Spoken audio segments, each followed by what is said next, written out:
Well, dear students, here is paper one and passage one, reading for ideas, and we will try to find out opinions given in this passage. Cinnamon was regarded as a luxury, a symbol of affluence, fit also for kings. The Roman Emperor Nero burned a year's worth of the city's supply at his wife's funeral.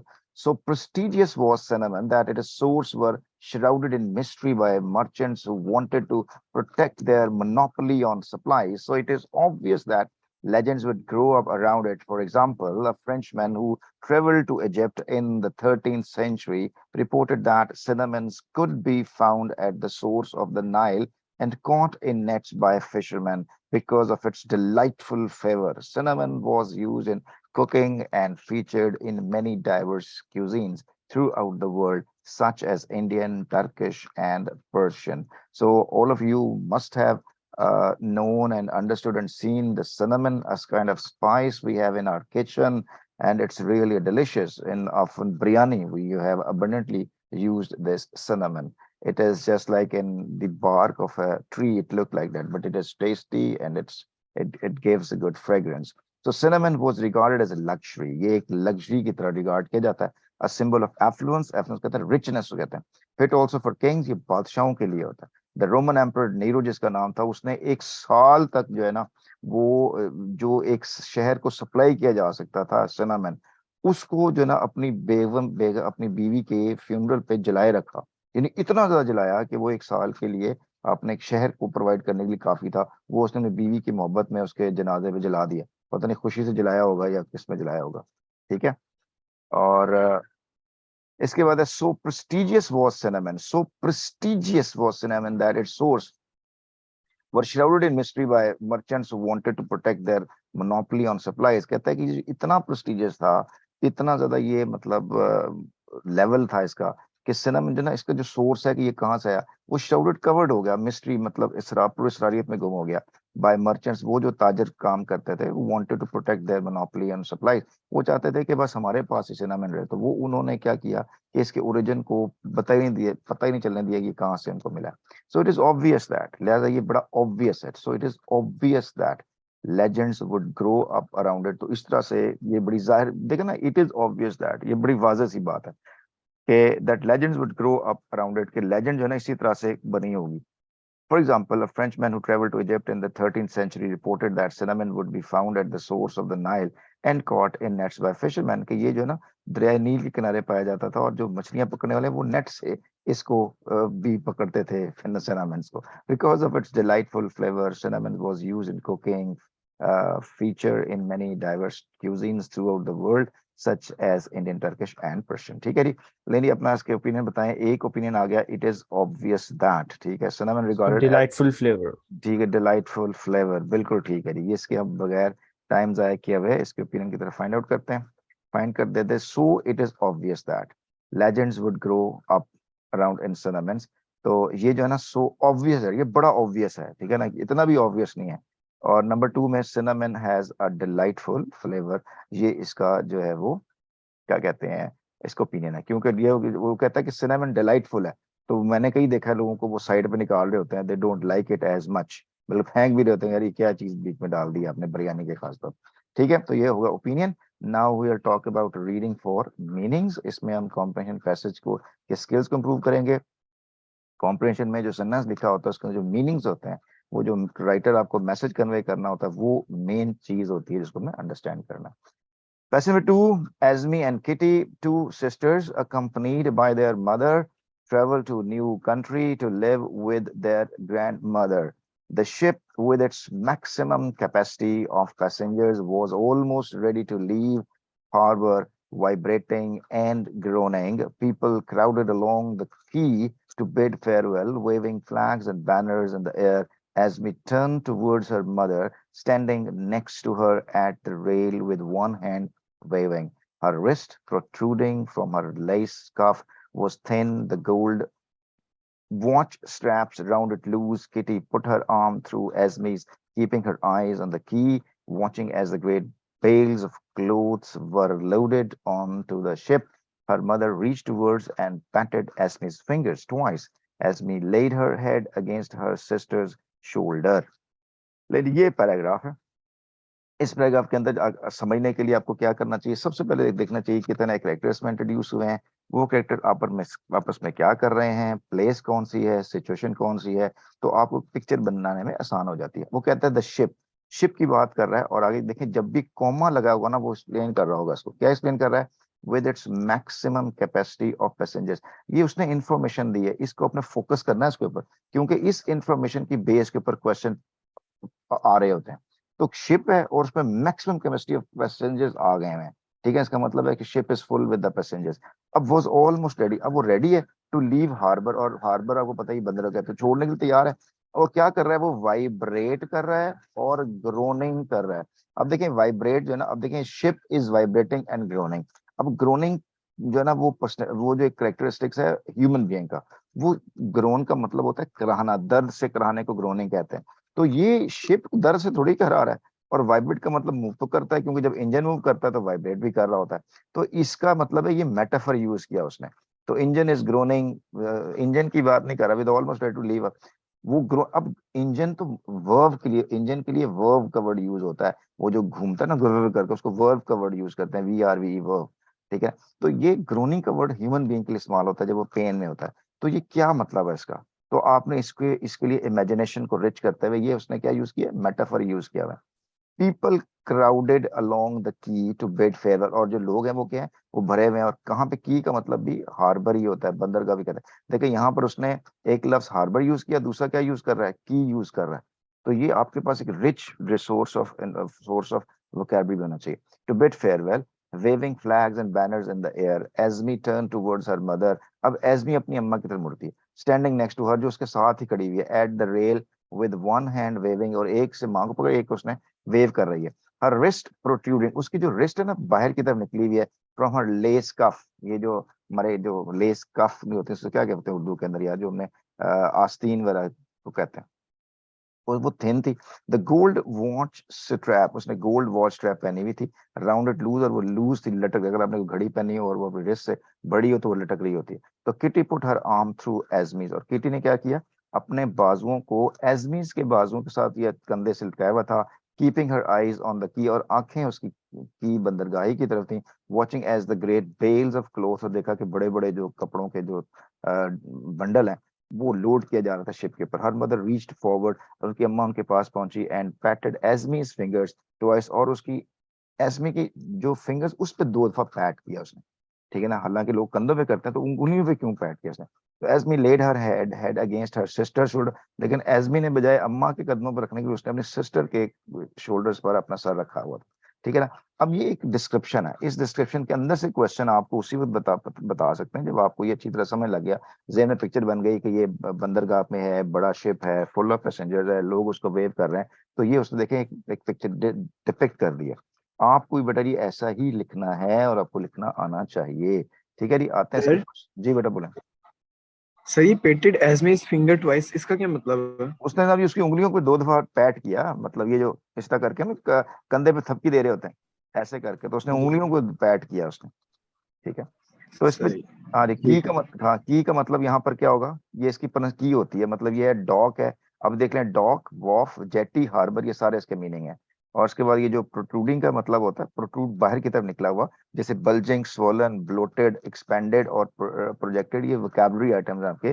बेटा इसको use करना चाहिए, ये use करने से आती है बेटा, याद करने से कभी नहीं आती। ये बेल्स हैं, ये जो बंडल्स होते हैं, पैकेजेस, पैक्स को, रोल्स को ब्लॉक्स कहते हैं, जैसे पैकेजेस मॉल है, ठीक है जी। क्वेश्चन पे आ जाइए बेटा जी, पहला question from paragraph 1, why is the ship described as groaning. अब शिप ग्रोनिंग क्यों कर रही थी, इसको ग्रोनिंग को डिस्क्राइब क्यों किया गया है ना, क्वेश्चन बना इसमें। मैंने हमने बात की है कि ये ग्रोनिंग को इंसान करते हैं, शिप क्यों ग्रोन कर रही है, ठीक है। और इसके लिए आपको रिच इमेजिनेशन चाहिए, उसके अलावा आप उसको सॉल्व कर ही नहीं सकते इसको। Why was the girls mother waving, और गर्ल्स की मदर जो है वो क्यों वेव कर रही थी, ठीक है ना। भाई जरा सारे वेव कर रहे थे तो अम्मा भी वेव कर रही थी, लेकिन वाई वॉज, क्यों, why was the girls mother waving. और give two ways in which the behavior of the sisters shows their affection for each other, ठीक है जी। अब देखें जी, 2 पॉइंट आपके, बजाय इसके कि मैं आंसर करूं, आपको यहाँ पॉज करें और अपना आंसर बेटा जी लिखिए। जब तक आप खुद प्रैक्टिस नहीं करेंगे, you won't be able to do this. ठीक है। There are many people in ship that's why it's groaning. Very good Anosh, excellent, बहुत सारा आपने आंसर कर दिया भाई, ठीक है। चलें जी, आंसर पे आते हैं। अब अपने बेटा जब देखें, जब तक आप खुद अपने आंसर लिखेंगे नहीं, प्रैक्टिस नहीं करेंगे, उसको साथ मैच नहीं करेंगे, यार इसका रियल आंसर क्या, आपकी इंप्रूवमेंट ही नहीं हो सकती। अगर मैं बताता रहूंगा तो वो तो मैंने बताया ना आपको, वो तो आपने सुना है, इंप्रूव नहीं किया आपने उसको फिर। जी इसका बेटा जी आंसर पहला ये है कि शिप क्यों ग्रोन कर रही थी। तो इसका आंसर ये है, it was full of passengers और people and cargo, it had was at maximum capacity of passengers. ठीक है ना, ये उसका वो मैसेज देना चाहता है। आपने फुल स्टॉप लगाना है, इट का कैपिटल होगा यार वो तो, और इसका आंसर दिया भी हुआ है कि वो अपने पैसेंजर भरा हुआ था, और जारी बात है जो कोई चीज भरी भी होती है, मूव करने में उसको थोड़ी सी प्रॉब्लम तो होती है ना, तो वो आवाज निकालती है। सर ठीक है सर जो जी। इंजन है वो जो शिप का चल रहा है तो उसको हम ग्रोनिंग के रिस्पेक्ट नहीं ले सकते। यहाँ पे इंजन का वर्ड लिखा हुआ है, देखो यहाँ पे, इट द शिप से लेकर ग्रोने का वर्ड में कहीं इंजन का वर्ड यूज सर किया। लेकिन ये अंडरस्टूड बात नहीं है, अगर शिप चल रही तो उसका इंजन भी तो चल ऑब्वियसली। रहा है ना। लेकिन आप देखें ना, आपको जब मैं कंपटीशन की बात करता हूँ ना, तो just stick to the information given in the passage, don't think about yourself. वो आपने जो गिवन इंफॉर्मेशन से ही आपने चीजों को डिटेक्ट करना। तो उसने कहा विद इट्स मैक्सिमम कैपेसिटी, ये जो आप यहाँ पे गौर करें, ये लिखा हुआ है, इसको आपने फोकस करना है। तो इंजन तो वर्व करता है, इंजन की आवाज को वर्व कहते हैं, मेटाफर है, मेटाफर को आपने देना कि एक्सप्लेन कर सके। ठीक है जी। सर अच्छा, ये हो सकता है कि alarming to take off. Alarming to take off तो नहीं हो सकता, टेक ऑफ जहाज थोड़ी है जो टेक ऑफ करने लगा यहाँ से। ठीक है। अच्छा जी। ठीक है सर। हाँ जी, why was the girls mother waving. अब गर्ल्स जो है, बच्चों की अम्मा क्यों वेव कर रही थी, obviously to say bid farewell. तो she was saying waving good bye to the people on the की shore, to the people who had come to see, wave them off to the people with the flag banners, her family। Simple answer जो है, आपको अपनी तरफ से अपनी बात, इसलिए मेरे सुनी है ये जो मैंने आपको मैसेज किए हैं। वो सही है, बिल्कुल ठीक है, ठीक है। अब बताएं, give two ways in which the behaviour of the sisters shows their affection for each other. जी क्या दो दो चीजें जी, जल्दी जल्दी बताएं।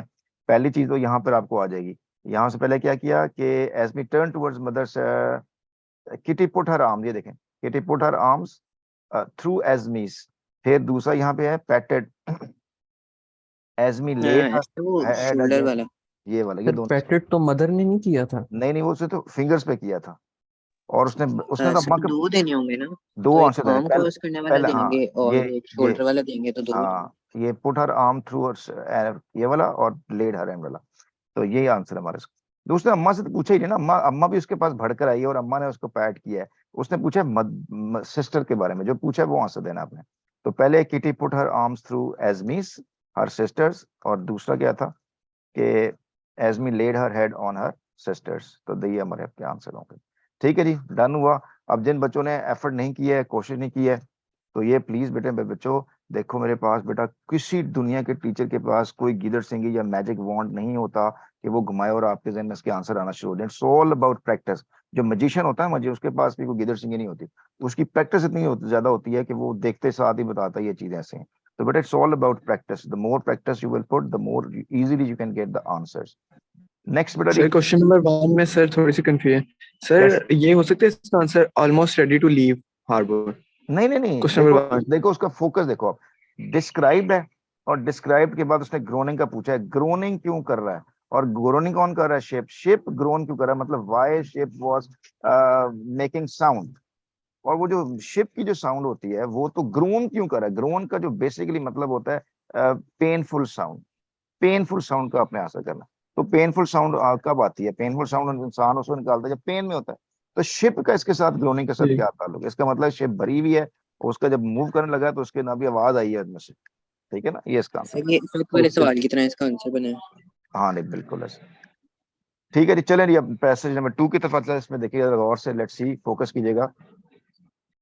2 days into the voyage, the ship began to sway very lightly, slightly at first, and then to roll from side to side. Glasses slid along the tablecloth, soap slopped over the sides of bowls. People hurried to their cabins, staggering and falling as the ship bucked beneath them. The line of the horizon began to seesaw in the ship's window, and the sea hurled itself at the glass. The crew were scurrying about the wet decks. Everyone else had vanished. The realization that she alone among the passengers did not feel seasick made Asmi feel both shameful and exuberant about her good health। ठीक है जी। अब आप इसमें देखें कि क्या आपको ये पढ़ते हुए आपके ज़हन में पिक्चर बनी है। अगर पिक्चर बन रही है, आपने इस चीजों को अंडरस्टैंड किया, तो आपको मजा आएगा ये पढ़ के। लेकिन आपको ये पता ही नहीं चला कि यार ये क्या है, लिख दिया है किसके, तो जारी बात है फिर आप क्वेश्चन कहाँ देंगे। तो 2 days into the voyage, इसका मतलब है कि समंदर में कितने दिन हो गए हैं, 2 दिन हो चुके हैं। द शिप बिगेन टू स्वे, और शिप ने अब स्वे करना शुरू किया। स्वे का मतलब होता है टर्न वन साइड, एक तरफ को मूव करना। वेरी स्लाइटली एट फर्स्ट, शुरू शुरू में तो बड़ी आसानी से वो आहिस्ता से मूव की, and then to roll from side to side. लेकिन फिर क्या हुआ, वो हिचकोले लेने लगी, जॉसलिंग, ठीक है ना, moving one side to the, कभी एक तरफ हो जाती, कभी दूसरी तरफ हो जाती, ठीक है ना। तो समंदर में हिचकोले खाना, जब उसका मतलब है कि स्टॉर्म आ गया हुआ है, ये भी पॉसिबल चीज है। Glasses slid along the table cloth, अब ग्लासेस जो है वो ये कौन से ग्लास हैं, ये जो हम पानी जिसे पीते हैं, ग्लास कहते हैं, जोल्टिंग, ठीक है ना, बिल्कुल सही। Glasses slid along the table, अब टेबल क्लॉथ क्या किसे कहते हैं, वो जो टेबल के ऊपर कपड़ा रखा होता है, दस्तरखान कहते हैं या इसको जो भी है, वो जो टेबल क्लॉथ है, उसके ऊपर पड़े हुए ग्लास क्या कर रहे हैं, इधर उधर घूम रहे हैं। तो सूप जो है वो स्लॉप्ड होना शुरू हो गए हैं, slopped over the, soup slopped over the sides of the bowl. और क्या हुआ है, अगर आपको स्लॉप्ड का मतलब नहीं आता, स्लोप तो पता है ना, स्लोपिंग से, तो जो सूप है वो गिरना शुरू हो गया है। People hurried to their cabin, people भाग के अपने केबन में चले गए हैं। स्टैगरिंग, गिरते पड़ते, and following as the ship bucked beneath them. अब बकेट का मतलब है ना बकअप, हमने बकअप सुना है, बकेट सुना है, लेकिन ये बक्ड अप नहीं सुना हुआ। तो हम इसको देखते हैं कि इसका मतलब क्या होगा, आपको आना चाहिए। जब नीचे से कोई किक लगती है ना, या जो से कोई टक्कर लगती है नीचे से, कोई उसको वो कहते हैं कि नीचे से किसी ने जो है ना वो फोर्स देकर ऊपर फेंका, उसको बक्ड कहते हैं, बक्ड अप। तो द लाइन, किसी ने ये कश्ती को नीचे से ऊपर फेंका हो। The line of the horizon began to see, और लाइन ऑफ द होराइजन का मतलब समंदर में देखें तो दूर तक जो पानी नजर आ रहा होता है, एंड में जो सिरा होता है उसको होराइजन बोलते हैं। तो वो लगता था कि पानी सी सॉ कर रहा है, ऊपर नीचे हो रहा है। इन द शिप्स विंडो, अब शिप्स के विंडो से देखा, आप केबल में चले जाएं, अगर आपने कभी शिप नहीं गए हुए, तो आपको पता होगा केबल में विंडो होती है, विंडो से पानी नजर आ रहा होता है सारा, और पानी ऊपर नीचे हो रहा था। And the sea hurled itself at the glass, अब देखें यहाँ पे जो दो ग्लास है, ये एक द ग्लास है, ये वो वाली ग्लास नहीं है जो यहाँ पे हमने बात की है। ये ग्लास कौन सी है, वो विंडो पैन को कहते हैं। उस पे जनाब जी क्या कर रहा है, and the sea hurled itself, और यूं लग रहा है समंदर अपने आप को फेंक रहा है उस ग्लास के ऊपर। अब इस हमने हर्ल्ड को फोकस करना है यार, इसका क्या मीनिंग हो सकता है। द क्रू वर स्करिंग, और स्करिंग का मतलब हरीडली, जो क्रू है जहाज का अमला है, वर देखो यहाँ क्रू के साथ वर लगाया हुआ है, इसका मतलब ये है कि जहाज के जितने भी लोग थे वो इधर उधर भाग रहे थे। अबाउट द वेट डेक्स, और वो जो वेट का मतलब गीला, डेक का मतलब अभी जो जहाज का अर्शा होता है, मेन प्लेटफॉर्म होता है जहाज का, उसके ऊपर इधर उधर भाग रहे थे। एवरीवन एल्स हैड वैनिश्ड, सारे गायब हो गए थे।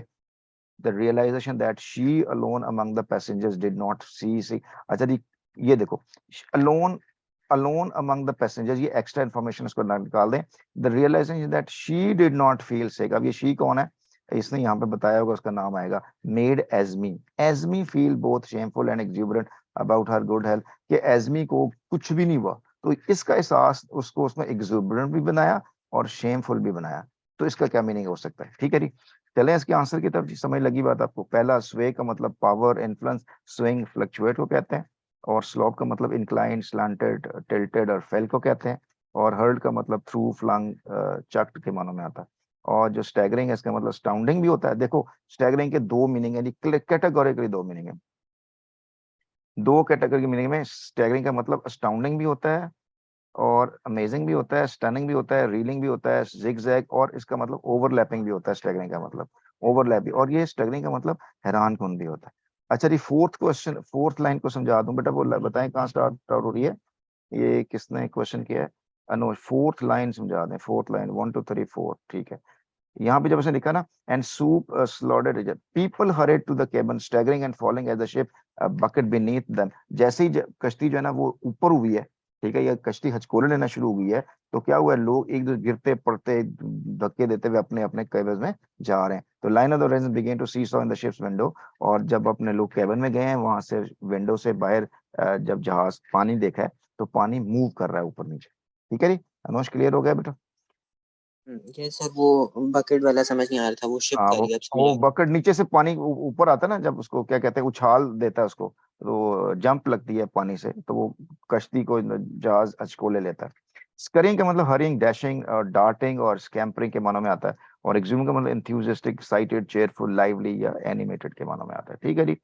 चलो जी, नेक्स्ट इस पे हमारा क्वेश्चन है जी, from paragraph 2, the ship began to sway and then to roll from side to side, what is causing this to happen. अब ये जो है ना, अब अपने अपने माइंड के अंदर से इसका ये इन्फ्रेंस का क्वेश्चन है कि शिप ने एक तरफ झुकी है, फिर रोल लेना शुरू हो गई हुई है, चक्कर आना शुरू हो गए हैं, उसको मतलब घूम रही है, आगे पीछे हो रही है। तो ये किस चीज की वजह से हो रहा है? तो जरी बात है, ऐसा तो नहीं कि वो मॉन्स्टर आया जो उसको आगे पीछे हिला रहा है, तो ऑब्वियसली सी स्टॉर्म है। ये तो कॉमन सेंस की बात है नहीं वाली। अच्छा जी, इसके बाद हमारा जो अगला क्वेश्चन है, नेक्स्ट क्वेश्चन होगा, pick out and write down the single word from the paragraph with continues the idea of waving from side to side। अब देखो ये बेटा वो पोर्शन है जिसपे ना आप सब लोग डिस्टर्ब होते हैं और आपको मसला होता है। आपका फोकस है फ्रॉम साइड टू साइड, तो साइड टू साइड के लिए कौन सा वर्ड जो है ना वो आप ढूंढेंगे, वो अपने जहन में रखना है। Sir sloped. देखते हैं। The sea hurled itself at the glass, what effects created here. देखो यार ये सर स्लो। इस इसको एक मिनट, वो हम उसको डिस्कस करते हैं जरा। क्वेश्चन सी में देखें, what effect is created here that would not be created by the sea splashed against the glass.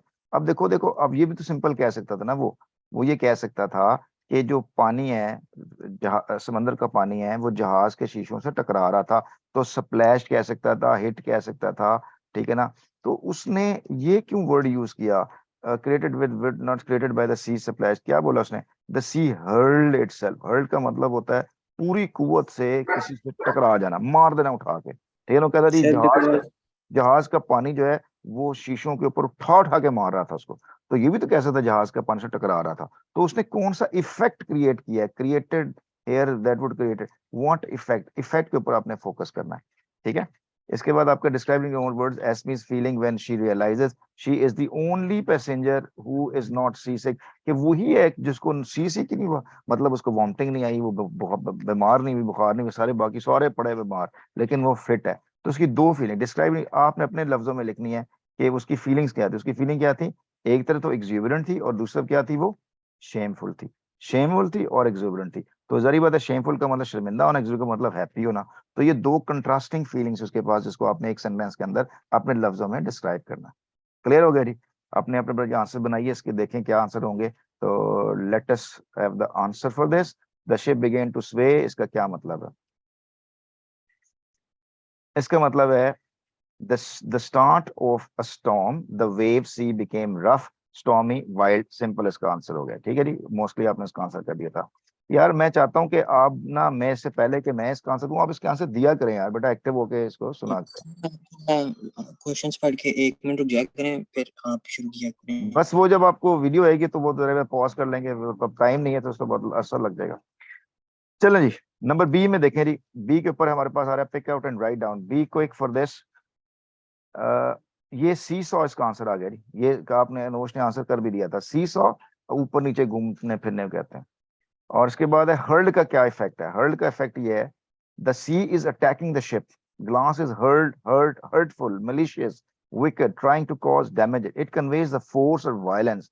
ये सेंस दे रहा है, फोर्स और वायलेंस की जो है वो सेंस कन्वे कर रहा है। ठीक हो गया। Describing your own words, Esme's feeling, describing your own words, Esme's feelings when the realize she is the only passenger who is not seasick। तो इसका आंसर क्या हो रहा है जी? फिर शेमफुल और एक्सुबेरेंट को हम जरा एक्सप्लेन कर देंगे। एक्सप्लेन कर देना। अब आपने यहाँ पे तो मैंने क्या किया हुआ, शेमफुल का मीनिंग बताया हुआ है कि शेमफुल का मतलब एम्बैरेस्ड है, डिस्ग्रेस्ड है, मोटिफाइड है, ह्यूमिलेटेड है, गिल्टी है। ये शेमफुल के मीनिंग्स हैं आपको। Embarrass, he was embarrassed, she was disgraced, he was mortified, she was humiliated, she was guilty for what?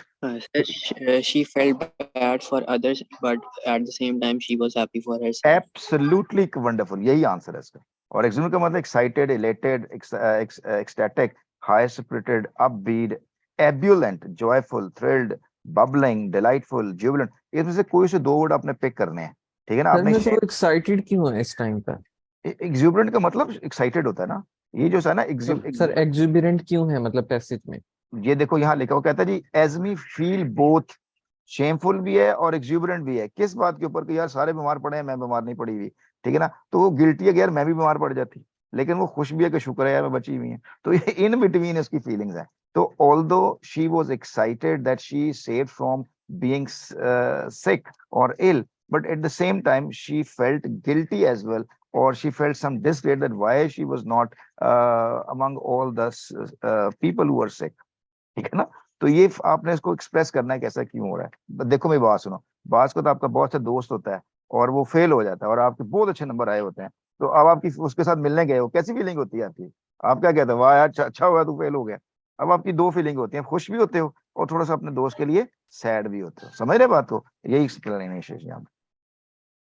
चलो जी, नेक्स्ट पैसेज हमारे पास। In the cabin Esme shared with her sister Kitty lay crumbled on the bed. Esme bent over her deathly white face and was suddenly seized by the thought that her sister was desperately ill.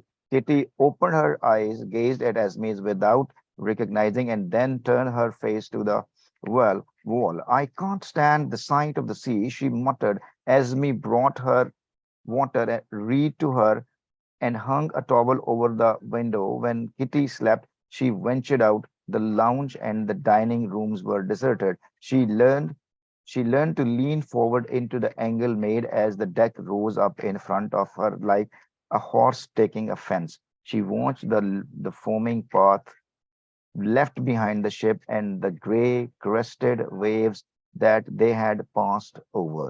ठीक है जी, अब इसको इसको पढ़िएगा एक दफा करके, pause करके इसको, कि आपको क्या समझ लगी है इसमें से। ठीक है जी, इसको देखिए जरा। आपको बैकग्राउंड म्यूजिक भी, आपको आवाज अगर आ रही होगी तो एंजॉय करें इस बैकग्राउंड म्यूजिक।